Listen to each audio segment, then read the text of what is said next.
Hey guys, coming at you today for a bit of an easy run on a cloudy, cool morning, and I want to talk about a blog article that I read this past week.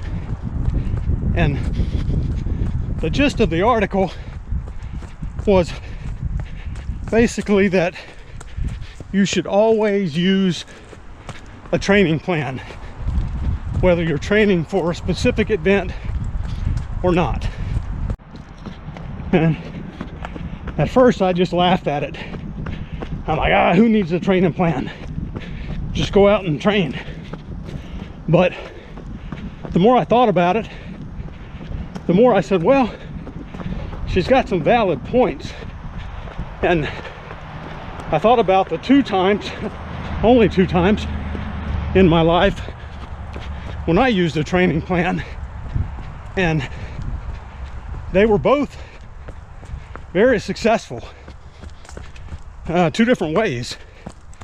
One of them was successful to help me reach a goal, and the other one was successful in that it showed me that I really was not interested in training for that sport. So let's talk about a few of the points that she brought up about the plans.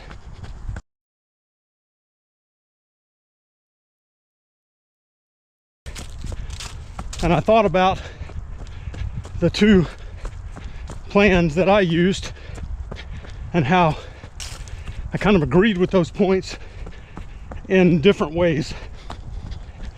And so my plans, I did one for mountain biking.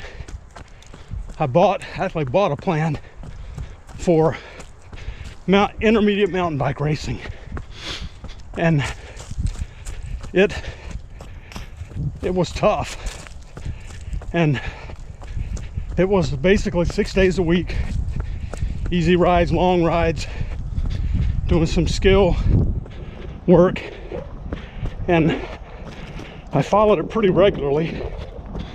And I think by maybe 8 weeks in, I just kind of decided I wasn't really that interested in working that hard at mountain biking. I love mountain biking, but they had road biking in there for hours on the weekend. Mountain bike skill drills are fun, but all of the endurance work just wasn't a lot of fun to me. So that plan, I went into the season and honestly didn't do any better than I did the year before. So I was a bit disappointed, and again, that one made me realize I wasn't really interested in training that hard for that sport. So it was helpful in that way. And now the second plan I cobbled together from some internet-based training plans, so it was free, and it was for the 50K trail ultra that I did. And I really didn't have any experience training for something like that, and I thought it would be a good idea. So I put together a 25-week plan and progressively longer runs. It's kind of like the weightlifting, where it's 3 weeks longer, 1 week cut back. And that I found worked really well. I ended up making the run. I finished, I think, third in my age group. So I was quite pleased with that. And it kind of did all the things she said. It motivated me, though quite opposite of her take. So it kind of took away my need for motivation. And what I mean is, on Friday night, I would just look at the plan and see I had to run 4.5 or 5 hours, 5.5 hours on Saturday, and just wake up and do it. I didn't think about it. I didn't have to be motivated. I just got up and I did it. And yeah, it was middle of the summer, hot, humid. It was dang hard to be motivated for that. So it helped. I didn't get injured, and I had a fairly decent race. I felt good pretty much the whole race and did as good as I could. My knees were killing me, but that was to be expected. So I think it ended up just those two plans were helpful. And so what does that mean that I took away from her article? Which in the end, I said, yeah, maybe it is a good idea to have a plan. And especially if you're new to working out. If you're brand new to it, having a plan is going to do exactly those things. It's going to give you a step-by-step progression. It's going to help you stay accountable. It's going to help you stay motivated.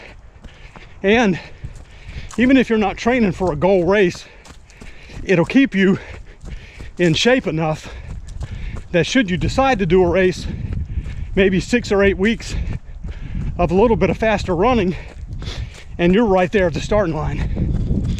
So I think they do have their place. So all that said, I guess the question would be, would I recommend using a plan? And I'd have to say that would be a definite maybe. I think it really depends on a couple of factors. One, what sport you're in. That makes a big difference, because I will say, having raced and trained in a bunch of different sports, there's not a plethora of training plans available for every sport. We'll take running and cycling, for instance. For running, there are a ton of Couch to 5K, marathon, 10K. There's just a pile of training plans available for free. You can take your pick. They're all effective. They've all been proven to work. And if you're just starting out exercising, I would highly recommend one of those plans. I don't see how you could possibly go wrong with one of those running plans. Now, if you want to pick up cycling, on the other hand, that's a whole different matter. Cycling is a whole different sport than running. And most cyclists that are competitive are way more serious than most runners. And it's probably because of the high cost of entry. Bikes are expensive. The gear is expensive. You have to belong usually to USA Cycling. There's brackets, and it's just a lot more involved. And so the beginner plans are kind of sparse. Now, advanced cyclists, there's a lot of plans out there. Even intermediate, the mountain bike plan I did was an intermediate plan. Not to say that you can't find one, it's just a little bit more difficult. But if you just want to run, maybe do a 5K, there's a ton of plans out there that you'd be able to find for free. And they're all effective and work for you.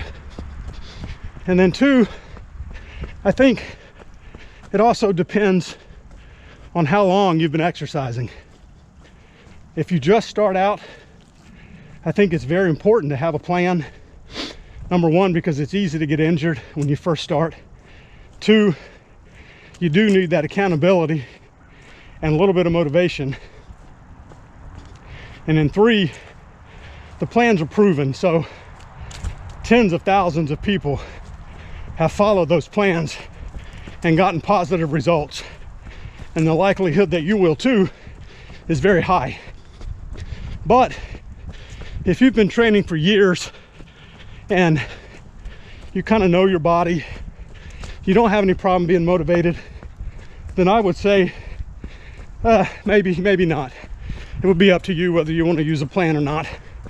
And I think three, if you're training for a specific event, or maybe if you've hit a plateau and you want to run faster, you want to do something faster, better, then maybe that's another time for a training plan, or at least some individual coaching, because that definitely, I think, helps. And yeah, I've done hundreds of races with no plan, and would I have been better with a plan? Probably in every case I would have had better results with a plan. I just at the time didn't feel like having one. So my bottom line would be pick one. If you're starting out, pick a Couch to 5K, try it out, and I think you'll have good results. The one downside, I think, to a plan is if you try to stick to it kind of religiously or slavishly, and you're not feeling good and it's telling you to go for a long run, that can become a problem. So you kind of have to know that a plan is a guide and not a law, and just take your time. If you're hurting, take a day off. Don't ever try to make up for missed workouts. Just kind of keep going, and I think in the end you'll be pleased and you'll be glad that you did. So I hope you guys got some useful information, and I'll see you guys on the trail. All right, thanks for watching.